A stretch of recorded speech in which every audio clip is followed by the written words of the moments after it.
अगर आप direct selling में बड़ा मुकाम हासिल करना चाहते हैं, टाइम, मनी, सिक्योरिटी इसको एंजॉय करना चाहते हैं, तो आज का एपिसोड आपको लास्ट तक ज़रूर देखना चाहिए।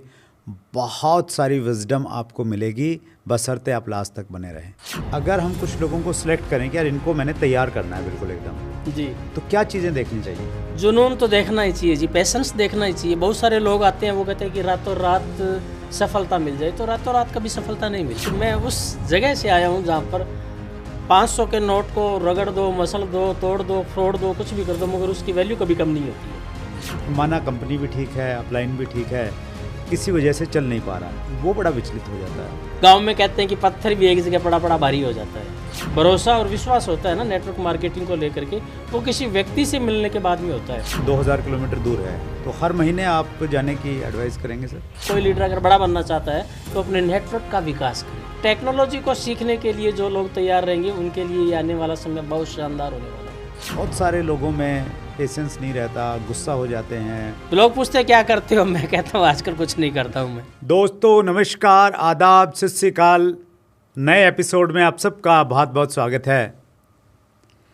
आज हमारे साथ एक ऐसे महारथी हैं जिनके पास में 25 सालों का डायरेक्ट सेलिंग का तजुर्बा है, और उससे भी बड़ी बात, वो 25 सालों से एक ही कंपनी के साथ में एसोसिएटेड हैं। जी हाँ, पूरे देश में जिनका नेटवर्क है। आइए मिलकर स्वागत करें। जयपुर राजस्थान से हमारे मेहमान हैं श्री राजा राम जी सहारन। बहुत बहुत स्वागत है सर। आप देश के उन दुर्लभ लोगों में से हैं जो 25 सालों से एक ही कंपनी के साथ में जुड़े हुए हैं। जी जी, बिल्कुल सही कह रहे हैं आप।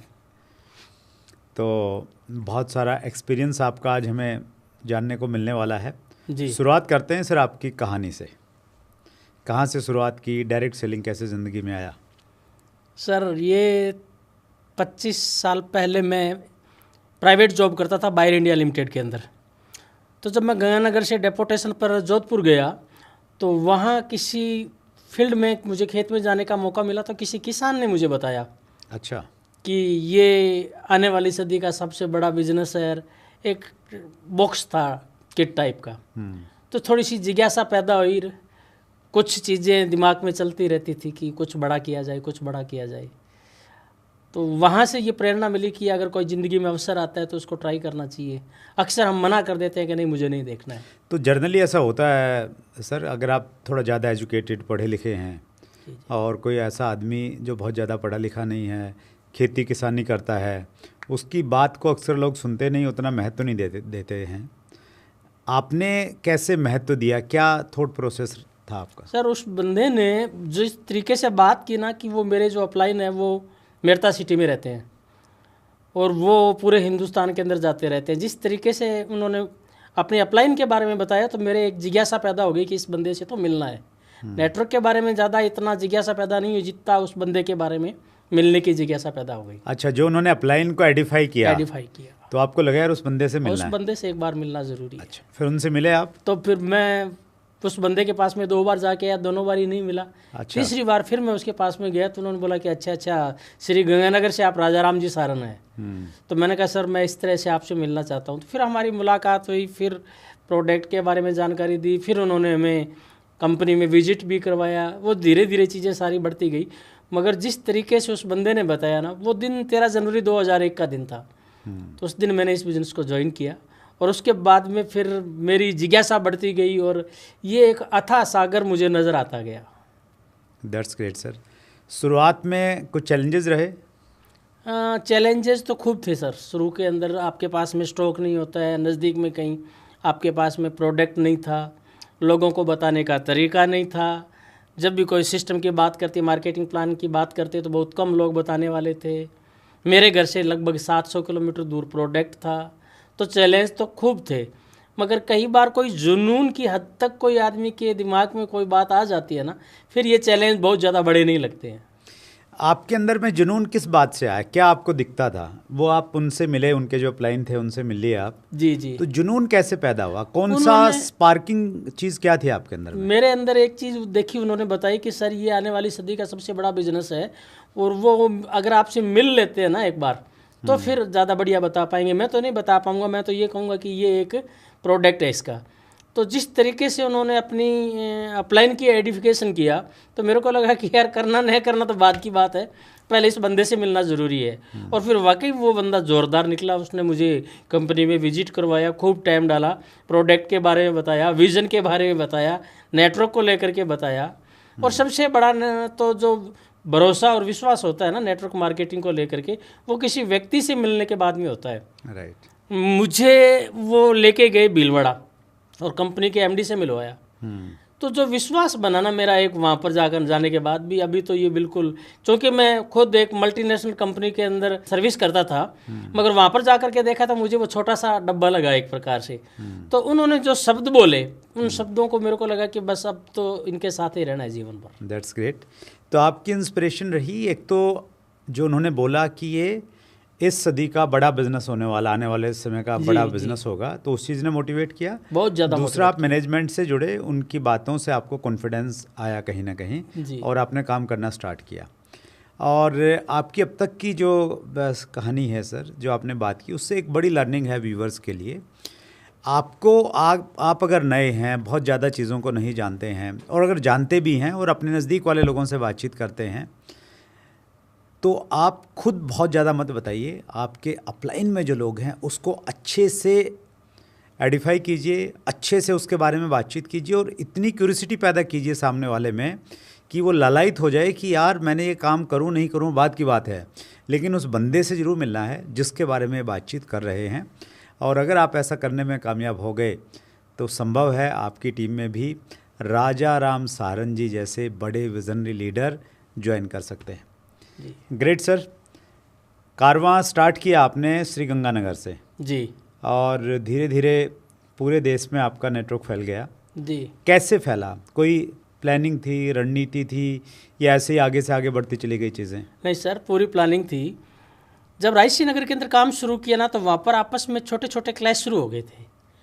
तो मेरी जो अपलाइन थे आदरणीय बीसी छाबड़ा जी, मैंने उनको बोला कि सर आप आए तो थोड़ा बिजनेस ठीक होगा। तो उन्होंने मुझे एक बात बोली, वो बात इतनी गहरी बोली। उन्होंने कहा बड़े बरगद के पेड़ के नीचे बड़ा बरगद का पेड़ कभी हो ही नहीं सकता। आप बार बार वहीं उसी स्टेशन को पकड़े हुए हो। आपको अगर पूरा इंडिया में जाना है तो ये आपके पास में मौका है। और उसके बाद में मेरा हर महीने नए स्टेशन पर विजिट होने लग गया। जहाँ भी मेरी टीम ने बोला कि वहाँ आप आ सकते हैं क्या, वहाँ पर गया मैं। पहली बार मैं आसाम गया, घर से लगभग 2,500-3 हज़ार किलोमीटर दूर। तो वहाँ मुझे ना ढंग का खाना मिलता था क्योंकि मैं प्योर वेजिटेरियन हूँ, और वहाँ मारवाड़ी खाना बहुत कम मिलता था। तो लगभग मुझे आज भी याद है कि हम चने पर, सेव पर, केले पर काफ़ी दिन तक काम करते थे। मगर 5-4 बार जाने के बाद में वहाँ पर जो बीज डला वो नॉर्थ ईस्ट को लेकर के बहुत सारे मतलब लंबे दूर तक चला गया वो। चाहे इसी तरह से बिहार की आप बात करें, महाराष्ट्र की आप बात करें, तो मेरे को ये एक जुनून सा आ गया कि अपने को बड़े बरगद के पेड़ के नीचे बड़ा बरगद हो ही नहीं सकता। जितना हम जा सकते हैं। तो शुरू के 4 सालों के अंदर मैंने नए स्टेशनों पर काम किया बहुत ज़्यादा। तो अगर कोई व्यक्ति आज के इस एपिसोड को देख रहा है जी, और उसका भी एक ड्रीम पैदा होता है कि यार मैंने भी अपनी टीम को पूरे इंडिया में फैलाना है जी, क्या 2-3 स्टेप उसको लेने चाहिए? उसको अपनी टीम के साथ में बैठ कर के प्लानिंग करनी चाहिए। 50 किलोमीटर, 100 किलोमीटर, 200 किलोमीटर का सर्किल बनाना चाहिए। धीरे धीरे अपने शहर से बाहर जाना चाहिए और कोशिश करें कि वो, मेरा एक कहना है कि मैं A class, B class, C class, इस तरीके से मैंने कैटेगरी बांट रखी है। शहरों की भी कैटेगरी बांट रखी है और लीडरों की भी बांट रखी है। तो जो C क्लास के लीडर होते हैं या C क्लास के जो शहर होते हैं उनको मैं संभावनाओं भरा शहर कहता हूँ। जैसे मेरा संभावनाओं का शहर था तेजपुर। मुझे नहीं पता था वहाँ कैसा बिजनेस होगा, पर मेरी डायरी में लिखा हुआ था कि यहाँ पर मुझे जाना है। पूना में पहली बार गया। तो ऐसे अलग अलग स्टेशनों के अंदर मैं संभावनाओं वाले शहरों को आप ज़रूर तलाश करते रहें। महीने के अंदर अगर आप 20 दिन काम करते हैं अपने एरिया में, तो 5 दिन आप ज़रूर नए पौधे दूर जा कर के कहीं लगाने की कोशिश करें। पौधे लगा देंगे तो सिस्टम की खाद पानी उनको मिलेगी जी, तो वो समय के साथ साथ प्रफुल्लित होते बड़े होते रहेंगे। जी, दैट्स ग्रेट। एक स्टेशन अगर किसी व्यक्ति ने शुरू किया, जी, उदाहरण के लिए कोई दूर का स्टेशन, जैसे आपने आसाम स्टार्ट किया राजस्थान से, दूर का स्टेशन उसने शुरू किया, तो उस व्यक्ति को महीने में, हर महीने जाना चाहिए या 3 महीने में एक बार जाना चाहिए, और जाए तो कितने दिन का शेड्यूल बनाए और फिर वहाँ किस प्रकार से काम करना चाहिए? सर नए स्टेशन पर तो लगातार जाना ही पड़ेगा आपको। अगर आपके बंदा कोई नीचे है, थोड़ी सी लीडरशिप उसके पास में है, वो वहाँ संभाल रहा है तो अच्छी बात है। बाकी नए स्टेशन पर अगर आप 4 बार गए और 5वीं बार नहीं जाएंगे तो पौधा जल जाएगा। तो आपको वहाँ पर रेगुलर टाइम डालना पड़ेगा और हर स्टेशन को आपने देखना है जब तक नीचे आपके कोई डुप्लीकेट तैयार नहीं हो जाए। तो क्या बड़ा स्टेशन जैसे 2000 किलोमीटर दूर है तो हर महीने आप जाने की एडवाइस करेंगे सर? हर महीने तो नहीं जा पाता था क्योंकि मैं वहाँ पर गया था तो वहाँ पर मेरे कुछ डुप्लीकेट थे, वो मेरे साथ गए थे तो वो ज़्यादा टाइम वहाँ पर डालते थे। और हर 3 महीने बाद में, 2 महीने बाद में लगातार मैं वहाँ 90 दिन तक लगातार रहा हूँ एक बार तो जैसे अच्छा, वहाँ पर 90 दिन उस एरिया में रहे? मैं लगातार रहा वहाँ पर। क्या बात है। छोटी छोटी मीटिंग की, लोगों को टीच किया, गाइड किया, सिखाया उनको। एक एक आदमी के घर पे जा कर के हमने प्रोडक्ट के बारे में बात की, सिस्टम के बारे में बात की, ये फ्यूचर के अंदर कैसा बड़ा बिजनेस होगा, कैसे यहाँ पर डिलीवरी सिस्टम होगा, वो सारी चीज़ें लोगों के बात की। और हमारी पर डे ज्वाइनिंग पर हमारा ज़्यादा फोकस होता था। मेरा आज भी मानना है कि कोई लीडर अगर बड़ा बनना चाहता है तो अपने नेटवर्क का विकास करे। जितना नेटवर्क बड़ा बनेगा उतना वो लीडर बड़ा बनता जाएगा। दिक्कत क्या है सर कि लोग बनना तो चाहते हैं राजाराम सहारण, उन जितना नेटवर्क बनाना चाहते हैं, लेकिन घर छोड़ने के लिए तैयार नहीं है। आप 90 दिन उस एरिया में रहे, काम किया, क्या गाइड करेंगे लोगों को? मैं कहना चाहूँगा कि आप ये है ना, मेरी नज़रों के अंदर शुरू में एक बड़ी एनर्जी का बड़ा इंजन है और शुरू में टाइम डाल करके आप इस इंजन को मोशन में लाना है, स्पीड में लाना है। अगर आप वो टुक टुक की तरह खेलते रहेंगे तो कर नहीं पाएंगे। मैं थोड़ा सा एग्जांपल देना चाहूँगा आपको। प्लीज़। एक दिन के अंदर 10 मीटिंगें करना और हर पॉइंट के ऊपर 10 लोगों से मिलना, और ऐसा एक दिन नहीं किया, 30 दिन किया मैंने। क्या बात है। अब कुछ लोग कहते हैं सर ज्वाइनिंग नहीं आती। 159 मेरे हाथ से ज्वाइनिंग करवाई है मैंने एक महीने के अंदर। 159 159 ज्वाइनिंग एक महीने के अंदर। वाह। अपनी टीम के साथ में अलग अलग स्टेशनों को क्या है कि डिसाइड करो, प्लानिंग करो। 5 लोगों के साथ में लेके चलो, उनको 2-2 स्टेशन चुनने के लिए बोलो और पूरे दिन सुबह जैसे 7 बजे निकल गए तो पहली मीटिंग 8:30, फिर 9, फिर 11, फिर 1, फिर 3, फिर 5, फिर 7, फिर 9। अगर आप इस तरह से 10 जगह छोटी छोटी मीटिंगें करते हैं, 20 लोग नहीं मिलेंगे, 10 लोग भी मिलेंगे तो भी आपको अच्छी खासी संख्या मिल जाएगी और बहुत सारे लोग ज्वाइन होने के लिए तैयार हो जाएंगे। That's great. तो जैसे चुनाव में नेताजी तूफानी दौरे करते हैं, जी जी, तो वैसे दौरे शुरुआत में करेंगे तो बाद में चीज़ें आसान हो जाएंगी। बिल्कुल आसान हो जाएगी सर। That's great sir. आपकी टीम पूरे देश में काम करती है और बहुत स्ट्रॉन्ग लीडरशिप आपने क्रिएट की है जी। और ये चूँकि डुप्लीकेशन का बिजनेस है पूरा का पूरा, जब तक अपने जैसे लोग नीचे तैयार नहीं होंगे तो काम बनता नहीं। जी जी। कैसे कर पाए आप? सर एक प्रेरणा थी कि सर्विस से या नौकरी से तो काम चलने वाला है नहीं। तो एक बड़ा नेटवर्क का एक दिमाग के अंदर एक प्रेरणा बनी और कहीं ना कहीं एक थी कि अपने दम पर कुछ ज़िंदगी के अंदर बड़ा काम किया जाए। तो वो बड़ा काम मुझे कहीं नज़र नहीं आया, वो सिर्फ नेटवर्क के अंदर ही नज़र आया। और शुरू के अंदर जिस तरीके के प्रयास किए अलग अलग शहरों के अंदर, उसमें मेरी अपलाइन का बहुत बड़ा रोल रहा। आदरणीय BC छाबड़ा जी ने हर जगह मुझे साथ दिया और हर जगह सिस्टम का, ट्रेनिंग का, DTW प्रोग्राम का, ये सारी चीज़ें उन्होंने की। और उन्होंने एक चीज़ और बहुत शानदार सिखाई मुझे कि राजाराम जी बड़े टारगेट मत लो, छोटा सा टारगेट लो, अचीव करो, सेलिब्रेशन करो, छोटा सा टारगेट लो, अचीव करो, सेलिब्रेशन करो। तो मैं ऐसा करता गया और धीरे धीरे ये कारवां बढ़ता गया। That's great. कुछ खास चीज़ें, जैसे हमारी टीम में ना बहुत सारे लोग होते हैं जी, उनमें से अगर हम कुछ लोगों को सिलेक्ट करें कि यार इनको मैंने तैयार करना है बिल्कुल एकदम, जी, तो क्या चीज़ें देखनी चाहिए? जुनून तो देखना ही चाहिए जी, पैशंस देखना ही चाहिए। बहुत सारे लोग आते हैं वो कहते हैं कि रातों रात सफलता मिल जाए, तो रातों रात कभी सफलता नहीं मिलती है। मतलब दोनों चीज़ें देखें कि उसमें जुनून भी हो और पेशेंस भी हो। दोनों का कॉम्बिनेशन बहुत ज़रूरी है जी। राइट। और इसके अलावा सर? उसके अलावा वो सीखने के लिए तैयार हो। मैं बस साहब आपको बताना चाहूँगा कि मैं बहुत ज़्यादा टेक्नोलॉजी के मामले में एक्सपर्ट नहीं था। मुझे बहुत ज़्यादा मेल भेजने नहीं आते थे, मैं बहुत ज़्यादा कंप्यूटर पर नहीं जाता था। मगर इस सिस्टम में आने के बाद में मैंने टोटली चीज़ें कंप्यूटर पर की, टोटली मेल कंपनी से करना।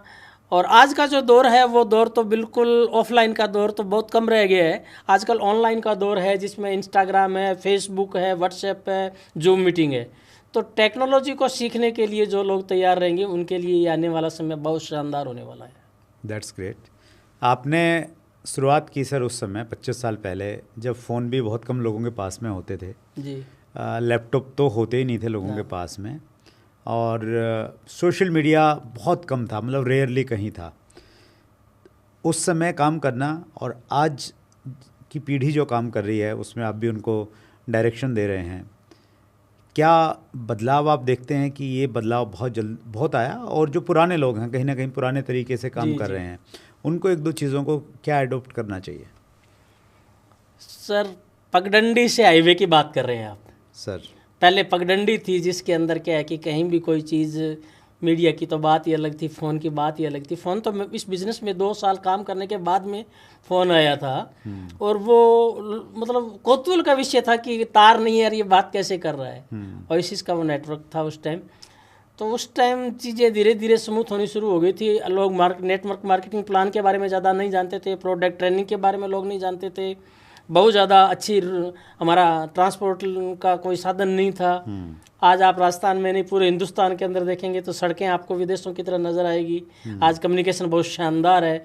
तो जो पुराने साथी है ना, उनको सीखने के लिए तैयार होना चाहिए। हमारे जो सीनियर साथी है वो कहते हैं कि पढ़ा लिखा होना ज़्यादा ज़रूरी नहीं है, पढ़ते लिखते रहना बहुत ज़रूरी है। ग्रेट।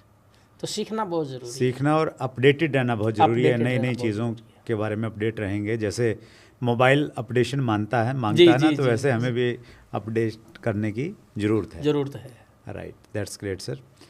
आपकी जो स्ट्रेंथ है राजाराम सर, उसमें एक पॉजिटिविटी बहुत बड़ी स्ट्रेंथ है। जी जी। आपके अंदर ये कैसे आई? और बहुत सारे लोगों में पेशेंस नहीं रहता, गुस्सा हो जाते हैं, नेगेटिव हो जाते हैं बहुत जल्दी, उनको क्या कहेंगे? सर मैं एक चीज़ कहना चाहूँगा कि मैं उस जगह से आया हूँ जहाँ पर 500 के नोट को रगड़ दो, मसल दो, तोड़ दो, फ्रोड दो, कुछ भी कर दो, मगर उसकी वैल्यू कभी कम नहीं होती है। उसी तरीके से बहुत सारी कंपनियों में काम किया मैंने, बहुत जगह मैंने प्राइवेट जॉब किए मैंने। तो उसके बाद में आके पता चला कि लोग यहाँ पर आपसे छोटे भी होंगे, बड़े भी होंगे, लोग जैसे हैं उन्हें प्यार करना, उन्हें माफ़ करना, ये आपका नज़रिया रहना चाहिए, और आपका पैशंस बहुत होना चाहिए। आज नहीं तो कल चीज़ें ठीक हो जाएगी। कई बार कोई स्टेशन को हम 4 बार पकड़ते हैं, 4 बार भी रिजल्ट नहीं आते हैं, मगर 5वीं बार रिजल्ट आ जाते हैं। तो ये बिज़नेस तो प्योर पैशंस का है, पॉजिटिव रहने का है। आदमी कुछ भी बोले, हमें बार बार ये बात करनी चाहिए इस बात पर कि आप समाधान का हिस्सा है या समस्या का हिस्सा है। अगर हम बार बार समस्या का हिस्सा है तो हम आगे नहीं बढ़ पाएंगे। कुछ भी हो जाए, घी भी गिर जाए, दूध भी गिर जाए, तो भी ये बोलना चाहिए कोई बात नहीं, करते हैं, आगे करते हैं, अच्छा करते हैं। कोई ऐसी घटना आपको याद आ रही हो जो घटना बहुत ऐसी थी कि बहुत नेगेटिव थी, या ऐसी कोई स्थिति क्रिएट हुई जिसमें शायद आम आदमी छोड़ देता या नेगेटिव हो जाता, लेकिन आपने अपने आप को पॉजिटिव बना के रखा? कोई घटना ऐसी पर्टिकुलर कोई घटना याद आ रही है? ऐसी एक घटना 2003 की है जी। कुछ चीज़ें तो कंपनियां की तरफ से भी उस दिनों में सही नहीं हो पाई, कुछ सिस्टम में भी सही नहीं हो पाई। कुछ जो नए खिलाड़ी होते हैं ना, जो थोड़ा सा कामयाब होते ही अपने आप को बड़ा मान लेते हैं कि हम तो सब जानते हैं जी। तो वहाँ पर एक माहौल इस तरीके का बना 2002 के अंदर कि वहाँ सिस्टम ही ख़त्म हो गया एक प्रकार से। और मुझे ये कहने में कहीं कोई संकोच नहीं है कि ये हमारा जो बिज़नेस है ये 2 लेग का 1 लेग भी ख़त्म हो गई थी। तो उस दौरान मुझे ये लगा कि अब कुछ नहीं हो सकता, अब घर बैठ जाना चाहिए। मगर उस टाइम कहीं ना कहीं से मन में एक आवाज़ आई कि नहीं, प्रयास तो करना चाहिए। और वो दौर बहुत ख़तरनाक दौर रहा था। मतलब उस दौर में जितना करना चाहिए था उतना करने के बाद में वापस जीरो से शुरू करना। और व्हाट्सएप मैं फिर बताना चाहूँगा, 3 महीने घर बैठने के बाद में फिर वापस काम किया, रॉयल्टी भी प्राप्त की, टेक्निकल भी प्राप्त किया, और भी बड़े लेवल प्राप्त किए। तो दौर ज़िंदगी के अंदर हर इंसान के आते हैं, ऐसा कोई भी इंसान नहीं मिलेगा आपको जिसके ज़िंदगी में अच्छे और बुरे दौर नहीं आते हैं। बस वो उन दौर को कैसे लेता है, उसका नज़रिया कैसा होता है, उन चीज़ों को वो कैसे देखता है, वो उस पर निर्भर करता है। और वही मुझे लगता है कामयाबी और नाकामयाबी में एक बड़ा फ़र्क पैदा है। बड़ा फ़र्क यही है sir. That's great sir. Viewer के कुछ क्वेश्चन लेता हूँ मैं। SK पांडे जी का प्रश्न है, भाई भाई में अपलाइन डाउनलाइन के रिश्ते को कैसे मैनेज करें? खासकर छोटे भाई को MLM तब समझ आए जब बड़ा भाई बहुत बड़े लेवल पर पहुंच जाए। कृपया इस प्रश्न की गंभीरता को समझें और जवाब ज़रूर दें। जी। तो आप इसका एक बहुत परफेक्ट एग्जांपल हैं आपने, और महावीर सारन जी आज बड़े नाम हैं दोनों डायरेक्ट सेलिंग इंडस्ट्री के। जी। महावीर जी का तो ऑलरेडी हम लोग इंटरव्यू ले चुके हैं। तो कैसे समझाया? सर कई चीज़ें होती है जहाँ पर रिश्ते बीच में आ जाते हैं, आदमी सीखने के लिए तैयार नहीं होता है। उसको लगता था कि भाई साहब चाहेंगे तो ये तो 2 मिनट में हो जाएगा, और मैंने प्रयास किया कि वो तैरना नहीं सीखेगा ना तो फिर पानी के अंदर ज़्यादा लंबा टाइम चल नहीं पाएगा वो जी। तो मैंने प्रयास किया, तो आखिर में प्रेम भाई का होता ही है, तो वो मेरे से नहीं सीखा। और ये समस्या जब मैंने BCG को बताई तो उन्होंने बोला कि मेरे साथ इसको 20 दिन कर दे। अच्छा। उन दिनों के अंदर वो गाड़ियाँ लेकर के पूरे राजस्थान में पूरे लंबे लंबे टूर करते थे जी। तो 20 दिन तक महावीर को फिर भाई साहब के साथ में छोड़ा। तो तब तक महावीर ने ज्वाइन कर लिया था लेकिन एक्टिव नहीं था? ज्वाइन भी कर लिया था और एक्टिव भी हो गया था, मगर काम बढ़ नहीं पाया था आगे। अच्छा, ओके। क्योंकि वो सिस्टम को स्वीकार नहीं कर रहा था। तो 20 दिन BC सर के पास 20 में रहे दिन हो। लगातार दिन रात। तो क्या परिवर्तन फिर महसूस पूरा हुआ? परिवर्तन आ गया। सिस्टम क्या चीज़ है, काम कैसे करता है, टीम डुप्लीकेट कैसे होती है, टीम का विस्तार कैसे होता है, प्रोडक्ट महत्वपूर्ण क्यों है, प्रभावशाली ज्वाइनिंग क्या काम करेगी, सिखा करके को अगर काम करते हो तो वो ज्वाइनिंग क्या काम करेगी। लोग ना बोलते थे, उससे वो बहुत ज़्यादा परेशान हो जाता था। फिर वो 20 दिन उनके साथ में आया तो ना को बिल्कुल भूल ही चुका था कि लोग क्या फ़र्क पड़ता है, लोग क्या बोलते हैं। तो देखिए, आपकी स्टोरी से बहुत सारी प्रेरणाएं मिल रही हैं और बहुत सारे संदेश मिल रहे हैं।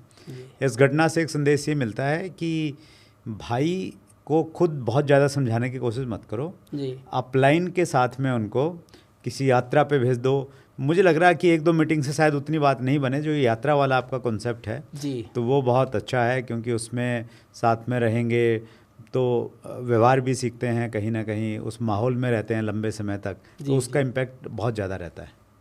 बिल्कुल सही कह रहे हैं सर। सीखने के लिए तो क्या है कि अच्छा आपका बेटा आपसे तैरना कभी नहीं सीखेगा, क्योंकि आप हाथ नहीं छोड़ोगे उसका, और जब तक हाथ नहीं छोड़ोगे तब तक वो तैरना सीखेगा नहीं। तो जितने भी रिलेशन है उसमें सिस्टम के हवाले करना चाहिए, और सिस्टम धीरे धीरे चीज़ों को ठीक तरीके से अच्छे तरीके से बता भी देता है। लॉन्ग ड्राइव कैसे करना है वो भी चीज़ समझ में आ जाती है।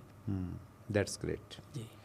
आप 25 साल से एक ही कंपनी में हैं सर जी। जो अपने आप में एक बहुत बड़ी बात है। मतलब पूरे देश में अगर हम देखेंगे कि 25 साल से एक ही कंपनी में कितने लोग काम कर रहे हैं, उनकी कामयाबी भी नहीं देखें, हम सफलता भी नहीं देखें, सिर्फ ये देखें कि 25 साल से बस एक ही कंपनी के साथ में लगे हुए हैं। मुझे लग रहा है कि वो संख्या हज़ारों में नहीं होगी, शायद सैकड़ों में सिमट के आ जाएगी। तो आप उन दुर्लभ लोगों में से हैं। जी। लेकिन आज का दौर थोड़ा सा अलग है डायरेक्ट सेलिंग में।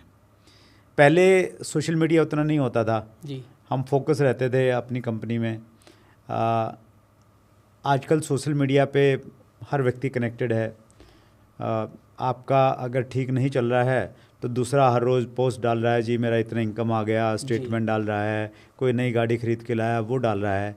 तो ऐसी स्थिति में जिसका चल नहीं रहा, माना कंपनी भी ठीक है, अपलाइन भी ठीक है, किसी वजह से चल नहीं पा रहा, तो वो बड़ा विचलित हो जाता है। उसको लगता है कि नहीं यार, यहाँ कुछ दिक्कत है, वहाँ जाऊँगा तो मैं जल्दी कामयाब हो जाऊँगा। ऐसे लोगों को क्या संदेश देना चाहेंगे? सर मैं कहना चाहूँगा कि रातों रात कभी भी किसी भी आदमी को सफलता कभी नहीं मिली है और मिल भी नहीं सकती। ऐसे लोगों को मैं कहूँगा कि वो अपने आप पर भरोसा करें, सिस्टम पर भरोसा करें। आपने अगर एक बार निर्णय ले लिया ना तो फिर बाद में निर्णय बदलने की ज़रूरत नहीं होती है। और मैंने देखा था मेरे साथ में बहुत सारी चीज़ें ठीक नहीं हुई, मगर मैंने अपने आप से एक वादा किया था कि अब तो जीना और मरना इसी के साथ में ही है। चैलेंज भी आते हैं, लोग चारा भी डालते हैं, कोई ना कोई लालच देने वाले लोग आ भी जाते हैं, मगर मैंने कभी उनको देखा भी नहीं है। तो गांव में कहते हैं कि पत्थर भी एक जगह पड़ा पड़ा भारी हो जाता है। तो आप एक कंपनी के अंदर है तो थोड़ा टाइम लग सकता है, सीखने में थोड़ा टाइम ज़्यादा लग सकता है, मगर आपका पैशंस, आपका सीखने का तरीका, आपका लोगों के साथ में बातचीत, व्यवहार, सारी चीज़ें अगर साथ में रहती है तो टाइम लगेगा, मगर आप अपने दम पर खड़े होंगे तो वो एक अलग ही मज़ा होगा। सो राजा राम सर की कहानी से एक आप सबक ले सकते हैं, और मेरा भी इस चीज़ में पर्सनली बहुत विश्वास है कि अगर आप एक सही कंपनी के साथ में जुड़े हुए हैं तो आप स्टे कीजिए, रुकिए, जल्दबाजी मत कीजिए, बहुत ज़्यादा उतावलापन मत दिखाइए कि अगर आपने कोई टारगेट सेट किया वो पूरा नहीं हो रहा है तो आप सोचेंगे नहीं यार कंपनी ख़राब है, अपलाइन ख़राब है, प्रोडक्ट अच्छे नहीं हैं। तो बहुत बार जब हमें कामयाबी नहीं मिलती है उसमें हम अपना खुद को कारण नहीं मानते हैं, दूसरी चीज़ों को कारण मानते हैं, और इस वजह से हम कहीं दूसरी जगह जाने की कोशिश करते हैं। तो अगर आप एक ठीक ठाक सी कंपनी में हैं तो टिके रहिए। उतार चढ़ाव आते हैं, हर महान नेटवर्कर की ज़िंदगी में आए हैं, जैसे राजा राम सर की ज़िंदगी में आया कि उनका एक बार बिज़नेस ऑलमोस्ट कोलैप्स हो गया था, फिर उन्होंने हिम्मत की तो दोबारा उठा लिए और आज इतनी बड़ी पहचान है और इतना बड़ा नाम है। शुरुआत में तो आपने बताया सर 90 दिन तक आप घर से बाहर रहे, आसाम में आपने बिजनेस मैं ओनली आसाम में रहा सर, आसाम और में हर महीने की 20-25 दिन में घर से बाहर ही था। ग्रेट। 25 साल के बाद एक ही कंपनी में लगातार काम करने के बाद क्या लाइफस्टाइल बनता है, क्या एटीट्यूड रहता है, क्या फीलिंग रहती है अंदर में, वो बताइए सर। आदमी का पूरा जीवन 360 डिग्री से घूम जाता है। टाइम मनी सिक्योरिटी की हम बात करते हैं, मगर टाइम मनी सिक्योरिटी को फील नहीं कर पाते हैं बहुत सारे लोग। और आज मैंने महसूस किया इस चीज़ को। टाइम मनी सिक्योरिटी तब मिलती है जब आप किसी के प्रति डेडिकेशन के साथ में टाइम डालते हैं वहाँ पर। और इतने लंबे टाइम के बाद में मैं ये कह सकता हूँ कि टाइम मनी, अभी मैं कभी भी कहीं भी बैठता हूँ तो आजकल MRP नहीं देखता हूँ किसी भी चीज़ की। जबकि आज से 25 साल पहले बिना RP के खरीद भी नहीं पाते थे। सबसे पहले MRP देखते थे। अब मैं पिछले 10 सालों से नहीं देख रहा हूँ कि इसकी MRP क्या है। तो चीज़ें बहुत शानदार होती है, बस थोड़ा सा टाइम डालना होता है। और आप आने वाले भविष्य को देखते हैं, आपको ये लगता है कि आने वाले दिनों के अंदर मेरा जीवन कैसे होने वाला है, तो ये तो चीज़ें प्रत्यक्ष आपको नज़र आएगी ही आएगी। तो ये शानदार चीज़ है। मैं तो एक बात कहना चाहूँगा, लोग पूछते हैं क्या करते हो, मैं कहता हूँ आजकल कुछ नहीं करता हूँ मैं। बस आजकल कोई बड़ा सेमिनार होता है उसमें जाता हूँ, भाषण दे के आ जाते हैं और 10 मिनट रुकता हूँ। नहीं सर, मैं एक छोटी सी आपको कहानी बताना चाहूँगा। Please sir. एक लड़का है जो पिछले 10 सालों से सिस्टम में काम कर रहा है मेरे साथ जी, और वो आज से 3 साल पहले आकर के कहता है कि सर मेरा कुछ भी नहीं बनेगा, मैं कुछ भी नहीं कर पाऊँगा। तो बात उत्तर प्रदेश की है। मैंने उसको बोला कि तू मेरे साथ 4 दिन रहेगा। और मैंने महसूस किया वो लड़का गलतियों पे गलतियां कर रहा था 10 साल बाद भी। तब पर्सनल उसके साथ में मैंने बैठ के काउंसलिंग की, पर्सनल उसको नोट्स बनवाए और ठीक तरीके उस लड़के ने काम करना शुरू किया। मात्र 3.5 साल के अंदर वो लड़का इस बिजनेस के अंदर स्टार एमराल्ड बन जाता है। तो लोग गलतियां तो करते हैं, पता नहीं चल पाता है। और अब मैं उस लड़के से बात करता हूं तो वो कहता है सर ज़िंदगी तो पिछले 10 सालों के अंदर तो देख ही नहीं पाए थे, ज़िंदगी का आनंद तो अब आ रहा है। तो सर यहाँ है वो सारी चीज़ें हैं जो बोला जाता है।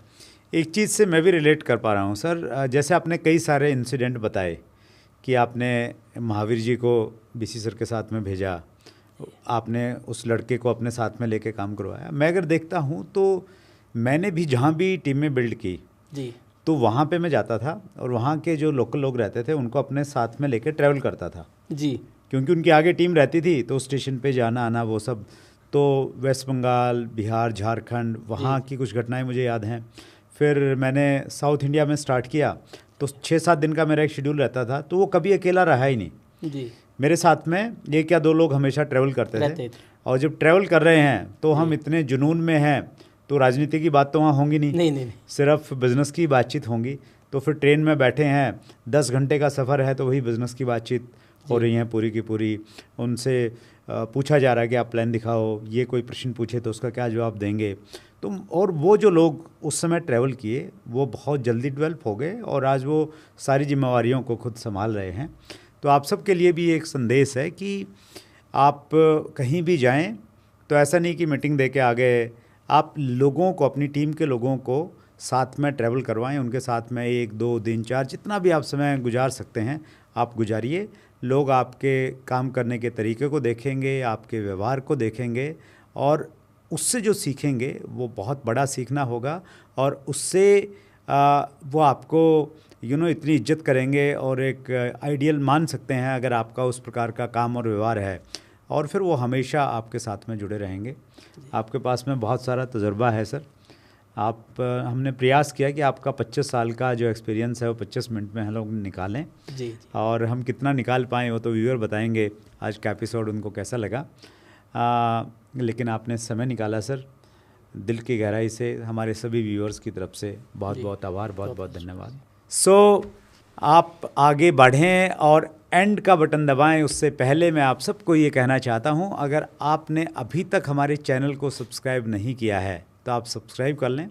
और हमारे सारे के सारे एपिसोड आपको स्पॉटिफाई पे भी मिलेंगे, जहां आप ड्राइविंग करते हुए, घूमते फिरते ऑडियो में इन सारे एपिसोड को सुन सकते हैं और आनंद ले सकते हैं। अगले मंगलवार को रात्रि 8 बजे फिर एक बड़ी शख्सियत से मुलाकात होगी। अपना ख्याल रखिएगा। बहुत बहुत धन्यवाद।